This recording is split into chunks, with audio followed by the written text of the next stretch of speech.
Welcome back to another evening of Scotch Hour. I'm Noah. And I'm Jesse.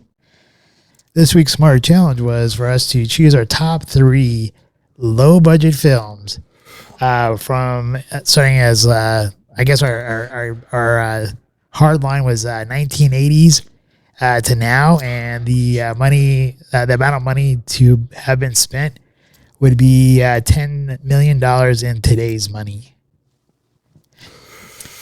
Which is a little bit hard because there's some movies out there where it would fit underneath the 10 million, but when you adjust for inflation, it does kind of cross over. So it's not like a total hard line on the 10 million, but that was kind of like our goal.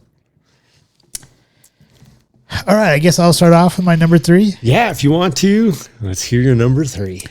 All right, so my number 3, this particular movie I found to be very interesting. It came in at a time in the early 2000s. I actually picked one movie from each decade, one from the 80s, one from the 90s, and one from the 2000s. Nice. This one came out in the early 2000s, and I think it kind of came out in a time where the horror genre needed a boost. And I really love the concept that they use in this movie here, which was that a person felt slighted by how they were treated by like the insurance companies or something that happened bad to them, and so he basically he locked these people up and gave them options of how to escape. And a lot of times the people, if they didn't die through the contraptions, they ended up like losing a limb or a body part or something like that. In order to make amends for the evils that they've done. So the movie I'm talking about is Saw.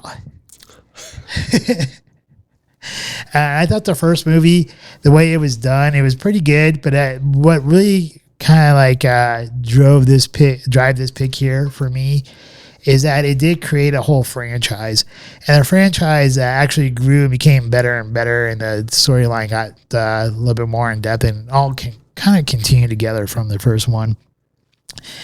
And it had a budget of $1.2 million in 2004, which that does equate to $1.9 million in today. And the franchise is worth over $1 billion at this point. So I thought they did a fairly good job. I don't remember who the original director was, so I can't really state on whether or not he's progressed much past all the Saw movies. Or what else they did, and they did actually get some like better quality actors later on in some of the other movies. But this is my number 3. All right, I love this smarter challenge because for me it really made me look at some of the different movies, low budget, what it has done, whether or not I cared for them, what was the big deal, and I think it's easy to find some great low budget films because they were low budget, so they really stand out. With that, again, the budget cap, so to speak, if we've all got one, even the NFL has one, right? With this, it makes it more interesting. So before I jump into my number 3, I'm just going to throw out 2 quick shout outs out there. Runners up, if you will. One of them excluded because of the year 1976 Rocky, made for $960,000. Who doesn't love Rocky? That's just it. And Creed 3 is getting ready to come out. So this is something that is now going on. It's going after 50 years. That is awesome. And it's a movie that I loved and watched with my parents as a kid, and that my kids watch with me. Creed, Rocky, all of these movies, great. And the other one I have to mention, just because I think it really challenged different aspects of cinema, was Juno. So 2006, I believe it was, Juno. And, it's not necessarily a movie I really got into, but the controversial topic, I think, and then just phenomenal acting. It's not a movie I want to watch over and over and over again. Watching it once was enough type of movie, but it stuck with me. So I think those are great. So for me, my number 3 is right on the cutoff. Interestingly enough, it also has some things similar with yours in that it is part of a horror movie genre franchise, and mine was Friday the 13th, 1980, for $550,000. These movies are still going on every time. This past year, Jason's finally dead. Friday the 13th, 10 or whatever it is. I don't even know. Don't even try keeping count. But it's great. And I remember Jason versus Freddy. Yeah, it's nonstop. So this was directed by Sean S. Cunningham, and man, I think it's one of those movies where it's got the age-old tale of it's a bunch of kids and people start dying as soon as one group of them decides they're going to run off and try to have sex or play around or do something. And then it just goes on and on and on. So game over for them, but a lot of fun, and to a ridiculous point where now it's kind of funny. And they have a video game out right now of it. It's actually like a few years old. But yeah, you could be Jason going around killing people, like with some pretty cool death scenes there. So that is a good one. I loved Friday the 13th. It was great. And that kind of just reminds me of some of those like old great 80s horrors where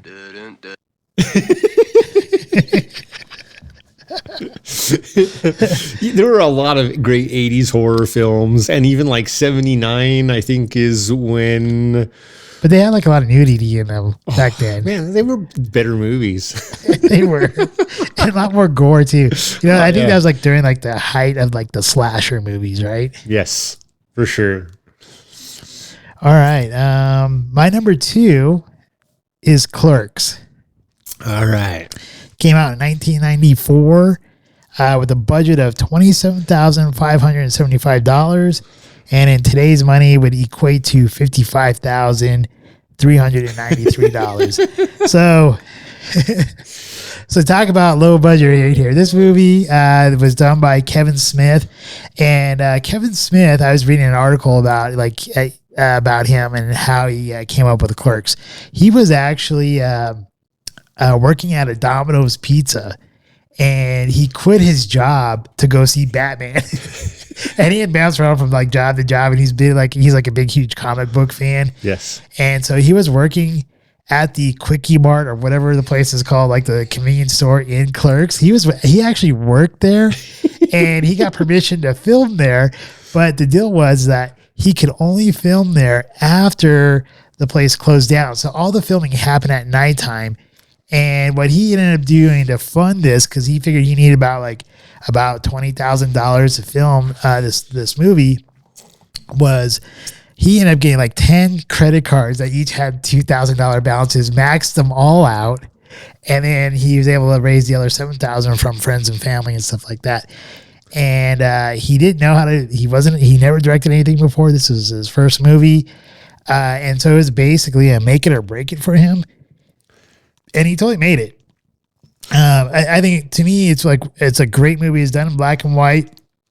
And if you ever worked in retail, it is a hilarious movie. I mean, some of the things that they like, the conversations in there are great. You and I were quoting it last episode, where the guy's girlfriend comes in and she talks about on your way out, where she had done so many blowjobs. I forget what the number was, but he's like, "Hey, am I number like 27 or 26 or whatever it was?" And he's like, "Well, on the way out to the parking lot, don't suck any dicks." Try not to. Yeah, try not to suck any dicks. And he got like Jay and Silent Bob. $15, little man. Put that shit in my hand. That money doesn't show. Then OBO. Oh yeah. And then it just had some like really great scenes of the guy who was the video store clerk, and then the convenience store clerk, and then like them playing hockey on top of the roof, which would be something that you totally would you probably would totally see like in New Jersey or New York or whatever like that, which I think they were in New Jersey, right? And because hockey's like a much bigger sport out there than maybe here. Definitely during when that movie came out, hockey wasn't that big here in Colorado. But yeah, it was a hilarious movie. It did make they made a whole franchise of movies that tied in together with Clerks, because then you have like Jay and Silent Bob Strike Back. You have Clerks 2. You have Chasing Amy. And Mallrats. They all kind of Mallrats has to be my favorite of that string, honestly. and they're all interconnected because like all the characters connect somehow to Clerks. And it was I think he did a really great job, and it really catapulted his career. I 100% agree. Love all of those movies. Even though most people are just offended by some of them. Jay and Silent Bob Strike Back. Again, hilarious. How do you not like that? And Kevin Smith put his wife in there, So well done. So was Mallrats the one where he's pretending like he has a force and like wearing the Batman? Yeah, exactly.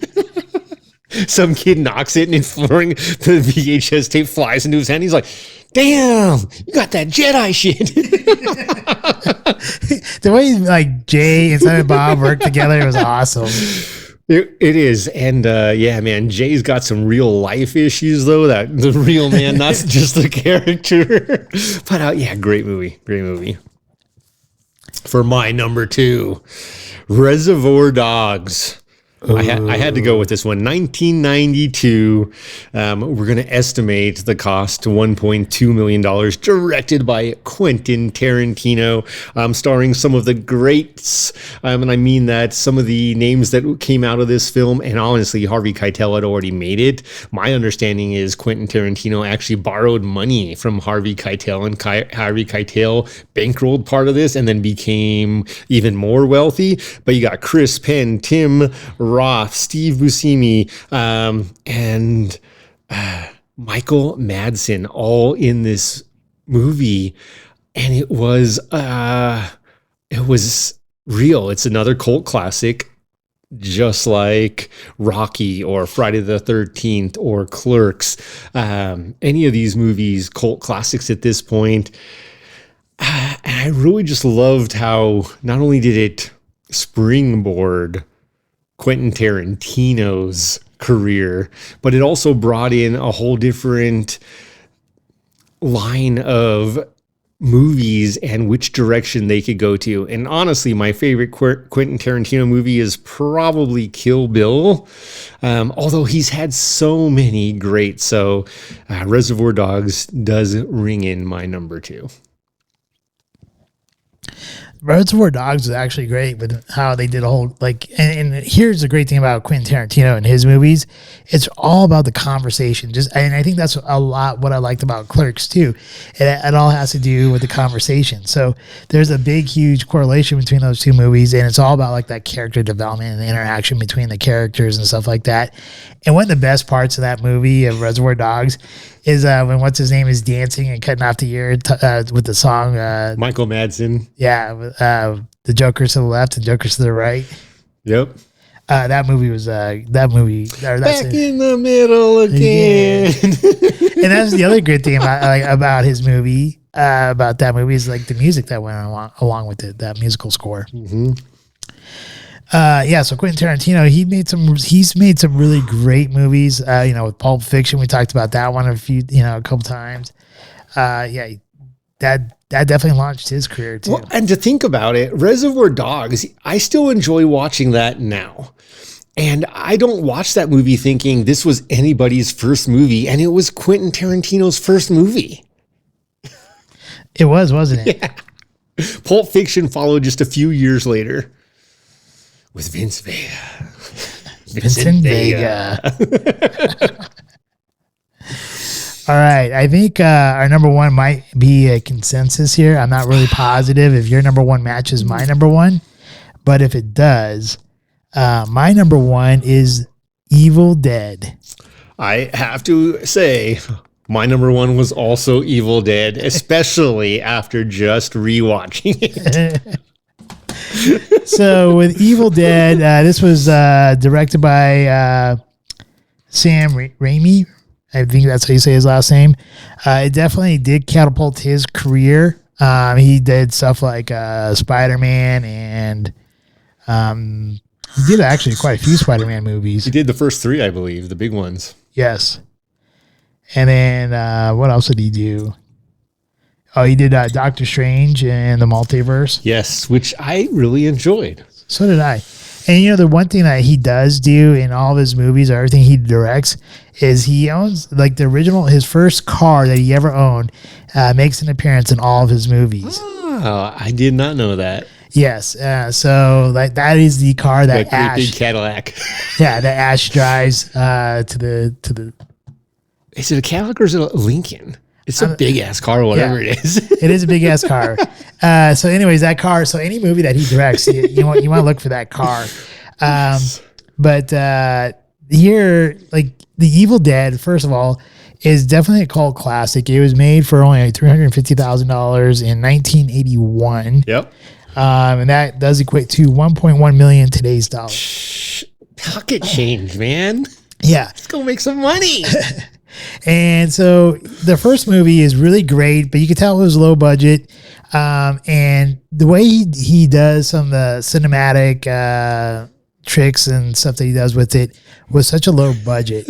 Is actually great. Like how he like goes through and acts like you're the point of view of the spirit or whatever going through the forest or whatever, hunting down people, and then like the gore. And that's what the first movie is all about, was like some of the gore that happens. And it really did set up a whole franchise of things too, because then you got Evil Dead 2, which was a requel, which is basically it's a sequel, but yet it's a remake. And really, I think the Evil Dead 2 is basically where the series really does kind of take off, because from there, it plays a little bit better going into the Army of Darkness, and then you have Ash versus the Evil Dead. And I think there's a video game out with that. And there's also a new, well, I guess it's not really new. It came out probably like 3-4 years ago, maybe. Another Evil Dead, where Ash appears at the end, because it's a new group of friends that go up to the cabin and stuff like that. And he goes and kind of like meets up with the survivor at the end of that movie. Spoiler alert, if you have not seen that. Any case, here I thought this was a fun movie. It was part of the horror genre, slasher, but a little bit more gory. And it was just a fun ride. And really, is it Bruce Campbell? Is that his name? No. Yes, okay, Bruce Campbell. Bruce Campbell. I don't think you could find a better actor to do Ash, especially when you get into like Ash versus the Evil Dead or Army of Darkness, because in those two movies he is just hilarious. The way he plays the character Ash, and he does a great job even in the Evil Dead 2. And the original Evil Dead, the first one here, the one that started it all off, he's a little bit of a pansy. Oh, he's a big pansy. he's more concerned about the women as opposed to like surviving. Yeah. Because like when you see him in this first movie versus Army of Darkness, where he's like, "Give me some sugar, baby." If any of you medieval fucks, this is my boomstick. And yeah, it's just a really fun movie. I enjoy it a lot, and it's very entertaining. It's something that I could watch all the time. I don't know. What was your opinion on that? I agree. It's a lot of fun, and it was fun to rewatch it, because the budget definitely comes through in things like the makeup, where it's terrible, but that's part of what makes it great now. Exactly. That's part of what makes it a cult classic. And then when he's smashing the hands in all the different doors of all the possessed people, like it straight up looks like it's 5 bratwursts tied together. It was literally like, am I hungry or less hungry for bratwurst after watching him slam those sausages in that door? And I'm like, actually, I kind of feel like a bratwurst. Let's get some mustard. The cinematography aspect you mentioned, when he's the spirit or the evil and he's coming at the main characters, fantastic. The other piece is also fantastic. The low budget, amazing. It also opened the door for, as you mentioned, Evil Dead 2, the remake or sequel or requel, and then Army of Darkness. And you see this transformation of Bruce Campbell's character from the first movie through the series, and now they've got, and I don't believe Bruce Campbell's in it, but they've got a new movie coming out in the next year, Evil Dead Rise, where two moms are trying to figure out how to keep their kids safe from the Deadites. So it's still going on. It's not over yet. Hopefully Bruce Campbell can make some sort of little appearance in this one. I'm definitely going to be looking for the director's car now moving forward. That's a fun fact. That's kind of like Hitchcock or so many other directors who have their own signature pieces, and I really appreciate when somebody puts a unique signature on it. Definitely would make them a terrible serial killer because of all the trophies or right. pieces they would need to keep, but it might make them great at doing movies about killers and things like that. Yeah, absolutely my first one, and I agree. Army of Darkness is hilarious. We talked about it a little bit earlier when we were talking about some of these low budget movies, and how Bruce Campbell's character Ash goes from a total pansy in the first one, like a weakling, to this guy at the end who's, and we're going to use this term, douchebag. He is an alcoholic, dirty old man who's not affected anymore. He's like, more Deadites, great. And he's going around. It's not that he doesn't care about people. At the end of the series, Ash versus the Evil Dead finds out he has a daughter. So there's different pieces going on, but it's definitely a transformation, which I think is actually very real, probably very true to how that character would age through the process. I think when I look at all of these movies we've talked about, though, the one that has to really steal the show, even though it was neither of our firsts, it was definitely in my top 10, in your top 3, Clerks. I mean, you can't make a movie for that, but this was a guy who put it all out there. Kevin Smith, good for him, lived a dream, risked everything. Like, honestly, if you think about it, he risked everything, but ended up doing something great for himself and for us. Yeah, I mean, he made, like, if you do like more of like character based and conversational based movies, you know, Quentin Tarantino and Kevin Smith did great jobs with doing that type of movie. And you know, it's kind of funny, like there was like that short time frame where those were like some great movies that came out, but now you don't really see that as much anymore. No, and man, the day of the low budget film may be dead. It may be. Or who knows though? Because another honorable mention in that field is, and I didn't like the movie at all, but a lot of people loved it. The Blair Witch Project, made for next to nothing too. Yeah, the Blair Witch Project. I mean, now when I rewatch it, I don't think it's as good as it was. But when I first saw it, there was nothing out that talked about how it was all fake. Like it was like everything that came out, like all the press releases, all the the website and all that stuff. It was all talking about like how it was like a true story and all that stuff like that. So like when me and my fraternity brothers, we had like one fraternity brother actually was the manager of a movie theater. So we got a free screening of it way late at night, right before it came out for like the public. And, it was like one of the scariest movies I've ever seen. And I thought it was totally awesome. But then after the big reveal that was all fake and all that stuff, then it was like, that movie was kind of sucked.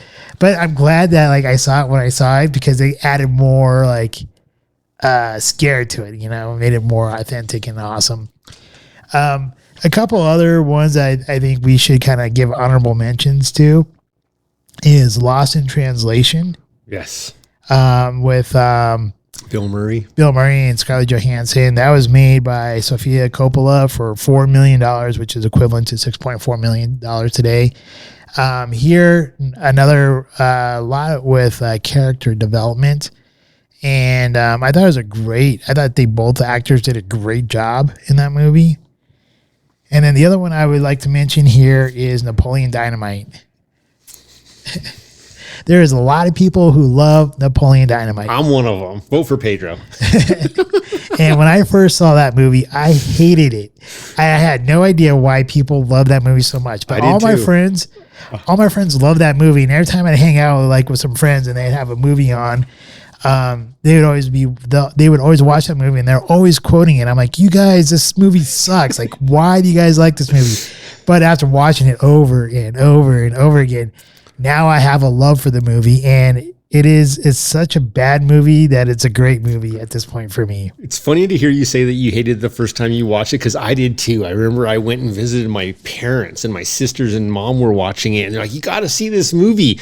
And I'm watching it because I've got to see this movie, and it's my family. And the whole time I'm like, what the am I watching? What is this?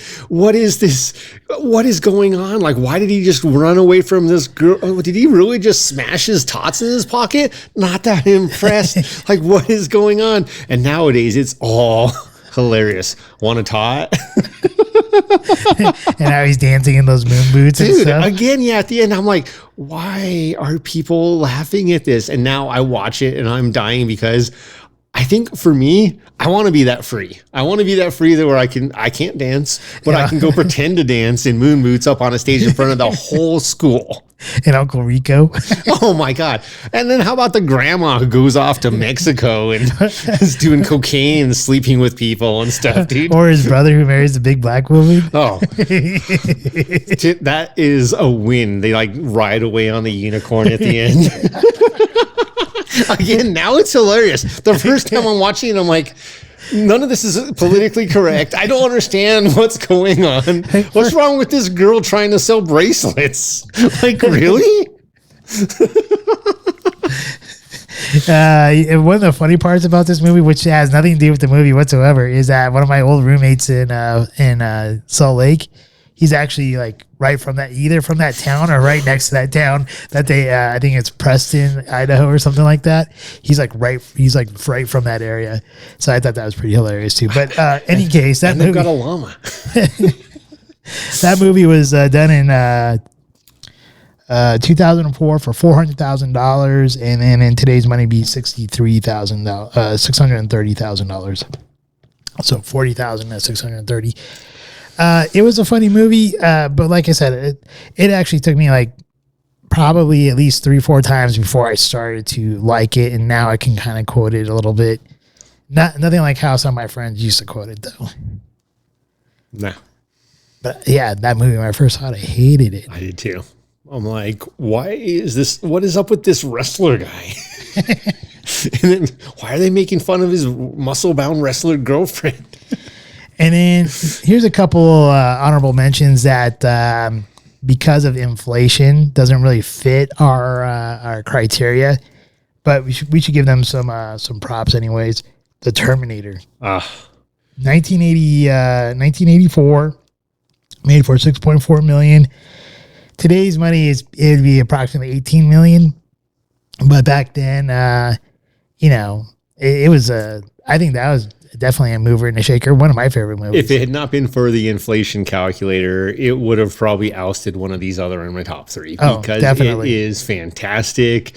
I remember the first time I saw it, it scared me because everyone's like, this is never going to happen. And I'm like, Skynet is totally possible. Even as a kid, like now we're facing it.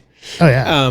And everyone was like, "Oh yeah, how crazy is it to think that the computers get smart and they realize humans are the problem?" And it's like, yeah, if you don't think artificial intelligence has figured out that humans are the problem, there's a problem. Right? You're the problem. Well, there's supposedly in Japan, there's a robotics company that had like robots who killed like I think it was like 30 humans or something. Yeah, There's like 3 robots.